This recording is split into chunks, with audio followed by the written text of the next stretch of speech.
Michella Chester here for NCAA Digital. Today I am joined by Wayne Cavadi, my colleague and the D2 sports expert and reporter for NCAA.com. Wayne, it's great to have you on. We're going to talk about your Power 10 rankings as the D2 baseball season approaches. Some exciting stuff coming. But starting with your Power 10, let's start with your number one team, Colorado Mesa. What do you see in that team? Why are they your number one team in the country? Um, I like what Chris Hanks is doing out in Grand Junction, Colorado. They've been, obviously there was no championship last year, but they've been to two of the last three Final Eight. Um, and they have a lot of that experience returning. Hayden McGreary is one of the best hitters in the nation. As a freshman, I was so excited to see him when I was in Cary and he was hurt and I didn't get to see him show off his power. Heading into college, you knew about him. You Yeah. just knew about his power, and now he's entering his third season.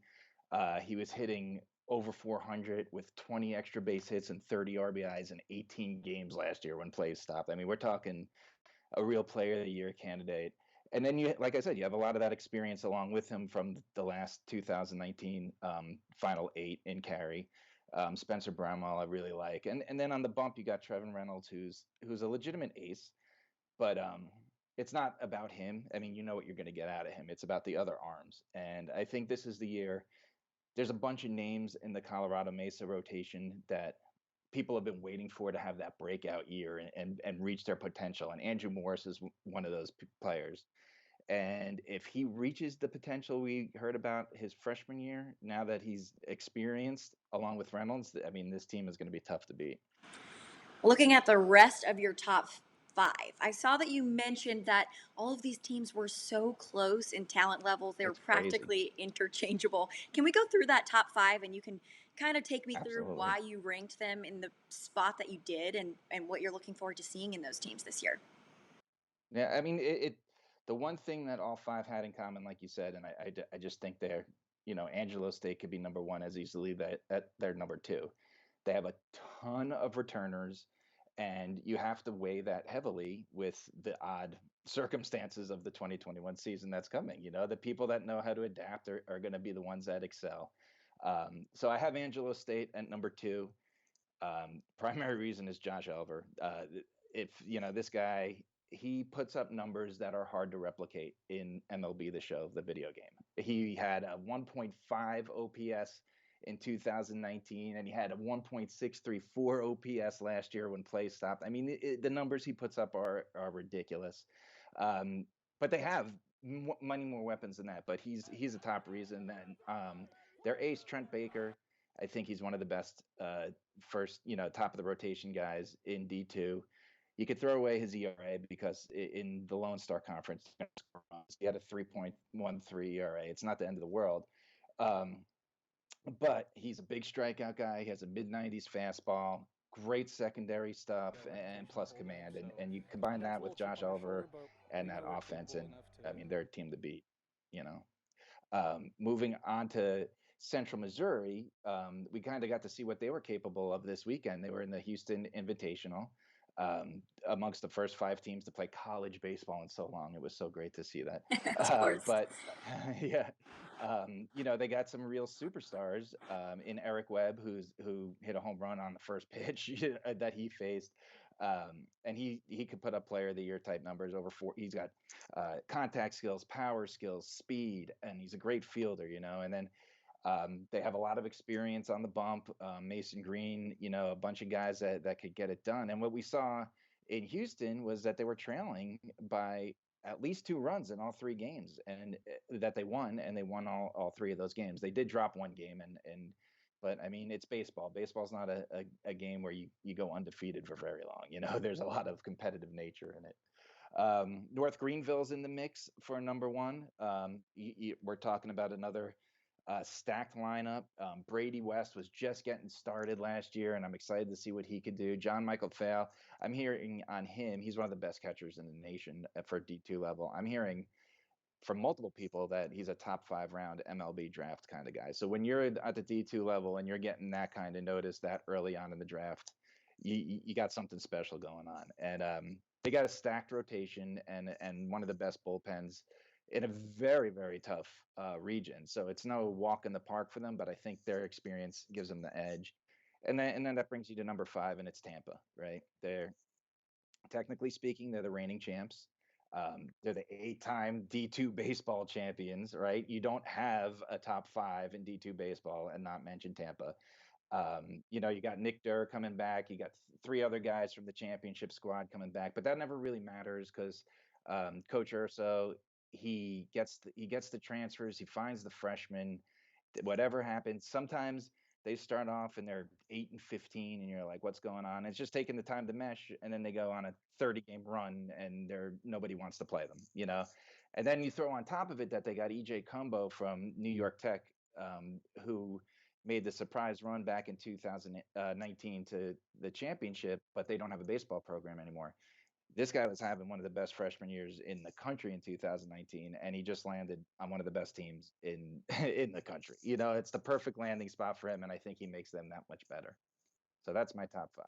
Yeah, thank you for going through that. You mentioned kind of this is going to be a weird year. So, what are some of the storylines that you can see progressing this year in D2 baseball? Yeah, I mean, well, two of the storylines that are always going to be in D2 baseball is who wins the South and who wins the South Central. The South is Tampa and Florida Southern and sleepers like Barry and West Florida, and Delta State, these traditional powerhouses. And then the South Central is where you have your Colorado Mesa, you got your Angelo State, you got your Colorado School of Mines. I mean, they're just powerhouse regions, and like three good conferences just colliding, and so those are always the big storylines for me. But the big storyline is let's go play baseball. I mean, you're talking about the sport with softball that has had the longest layoff. Football got sure they got their full 2020, or I guess it was 2019 in, and they got to play even in a modified form this fall. Basketball got stopped in March, but they got to get back on the court in October.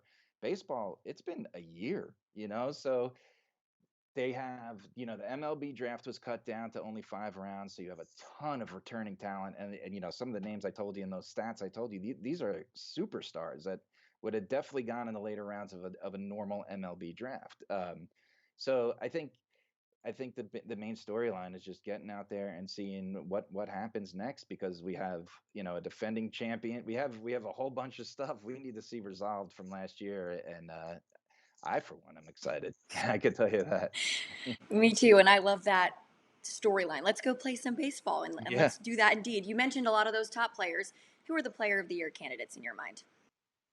I think some of the names I mentioned. Josh Elver, I just don't know how he doesn't do it. I mean, if he does half of what he's done the past 2 years, he's still ridiculous. That's how good he is. Hayden McGreary on Mesa is gonna make some noise. Eric Webb on Central Missouri is a big one that I think you need to keep an eye on. And then you got a lot of guys like the Hunter Shepherds, for example, on Catawba, and he's a legit two-way superstar. Hits over 400, is their ace on the mound, and he was also in the 2019 Final Eight at the D2 Baseball Championship. So you add all the talent, and he's got the experience. So that's a guy you got to put on your watch list as well. John Michael Fautu in North Greenville, who I mentioned earlier.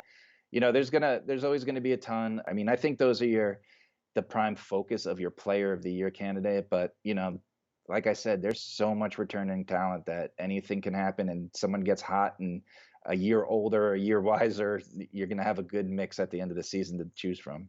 Yeah, so much returning talent. There's going to be so many good teams. Are there any teams that aren't getting the spotlight now in the preseason that you could see being a sleeper this year, going a long way?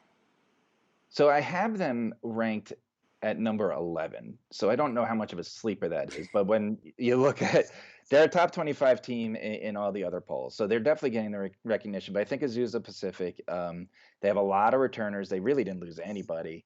And Nick Estrella, you could probably throw his name into the player of the year mix as well. He's another two-way guy. He was undefeated with like a microscopic ERA. I think it was like 1.8 last year, and he can hit the ball well, And then they got Tovalin, who's back and is he was having a rough start to 2020 after a huge 2019. So now you get to see what a full season. And if those two guys together get it done, Azusa Pacific's going to be good. Davenport, I have them at number 24. They had 4 hitters hitting over 400 last year when play stopped, and 3 of those guys are back. Okay, so if you want to talk about offense and what sparks a sleeper, you got to look at Davenport. And then I like Oklahoma Baptist out in the Great American. They got one of the best hitters in their conference coming back, and probably one of the best pitchers in D2 coming back. So you got the right mix of players coming back. I always like Quincy. They lost Nolan Snyder this year, who, since I started covering D2 baseball, had been there. The guy is a D2 baseball staple, and he's so good. So it'll be interesting to see a Quincy team without him. But I think that they, them and Wayne State are probably the 2 teams that are probably not going to get high rankings that I think could do a lot of big things this year. They got a lot of returners. They got a lot of interesting pieces. They were both kind of young the last time around, so now they're not, So I think those are some of the teams you need to watch. All right. Well, thank you so much, Wayne, for your time and joining me today. Excited for the season. Me too. I can't wait. Let's go baseball. Thanks for having me.